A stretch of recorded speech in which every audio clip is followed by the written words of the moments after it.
આદિવાસી સમાજના વિદ્યાર્થીઓને જે પોસ્ટ મેટ્રિક શિષ્યવૃત્તિ મળતી હતી તે થોડાક સમય પહેલા રાજ્ય સરકાર દ્વારા બંધ કરી દેવામાં આવતા ડેડિયાપાડાના આમ આદમી પાર્ટીના ધારાસભ્ય ચૈતર વસાવા લાલઘુમ બન્યા છે।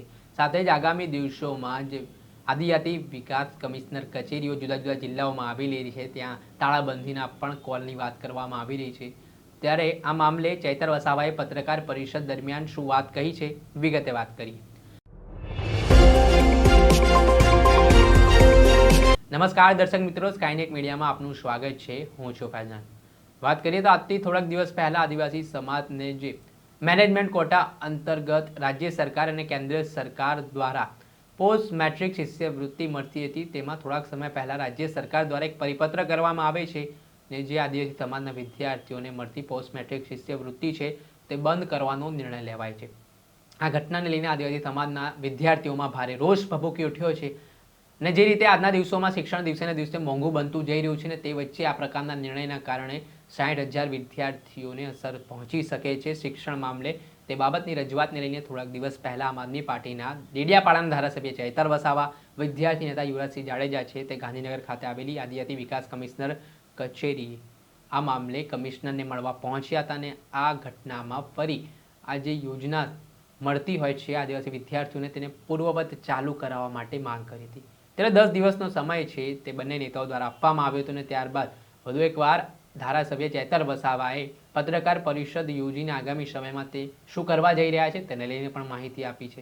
પહેલા તો શું કહી રહ્યા છે ધારાસભ્ય ચૈતર વસાવા તે સાંભળી લો। ગુજરાતમાં અનુસૂચિત જનજાતિના વિદ્યાર્થીઓ ઉચ્ચ અભ્યાસ કરી શકે એ માટે છેલ્લા 2010 થી પોસ્ટ ગ્રેજ્યુએટ સ્કોલરશિપની યોજના ચાલુ હતી, જેના થકી બીએસસી નર્સિંગ હોય, જીએનએમ નર્સિંગ હોય, ડિગ્રી એન્જિનિયરિંગ હોય જેવા અનેક ઉચ્ચ કક્ષાના અભ્યાસો માટે વિદ્યાર્થીઓ એ સ્કોલરશિપના આધારે ભણી શકતા હતા।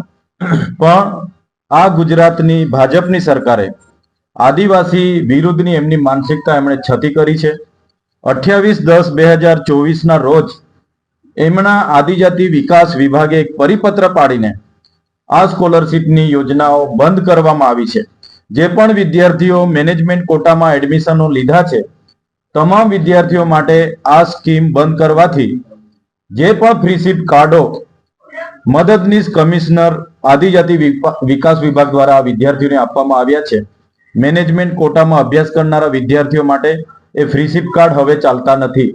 સાથે જે સ્વનિર્ભર કોલેજો હતી જેમણે મેનેજમેન્ટ કોટામાં વિદ્યાર્થીઓને એડમિશનો આપ્યા હતા એ કોલેજો હવે આ આદિજાતિ વિદ્યાર્થીઓ પર પ્રેશર લાવી રહી છે કે તમે કાં તો રોકડા ફી ભરો કાં તો તમે તમારું એડમિશન કેન્સલ કરાવો અને ડોક્યુમેન્ટ પણ રિટર્ન કરી રહી છે।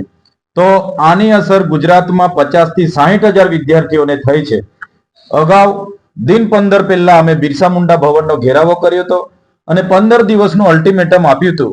ત્યારે હવે અમે આ અઠવાડિયામાં દરેક જિલ્લાના આદિજાતિ મદદનીશ કમિશનરની કચેરીએ આ જ રજૂઆતો માટે જવાના છે અને ગુજરાત સરકારને અમે કહીએ છીએ જો આ પરિપત્ર રદ નહીં કરવામાં આવે, પોસ્ટ ગ્રેજ્યુએટ જે મેટ્રિક સ્કોલરશિપની યોજના હતી ફરી ચાલુ કરવામાં નહીં આવે તો આવનારા દિવસોમાં આદિજાતિ વિસ્તારોમાં જેટલા પણ સરકારી કાર્યક્રમો હશે આ વિદ્યાર્થીઓ સાથે રહીને કાર્યક્રમોનો અમે બહિષ્કાર કરીશું।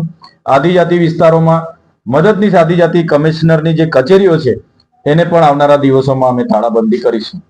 આમ આદમી પાર્ટીના ડેડિયાપાડાના ધારાસભ્ય ચૈતર વસાવા હાલ તેમનું કહેવું છે કે પોસ્ટ મેટ્રિક શિષ્યવૃત્તિને કારણે જે વિદ્યાર્થીઓને સરકાર તરફથી સહાય મળતી હતી તે સહાય અચાનક બંધ કરી દેવામાં આવતા વિદ્યાર્થીઓ પર એક મોટી અસર જોવા મળી રહી છે અને કહેવાયું છે કે આર્થિક રીતે પણ એક થપાટ સરકાર દ્વારા મારવામાં આવી છે।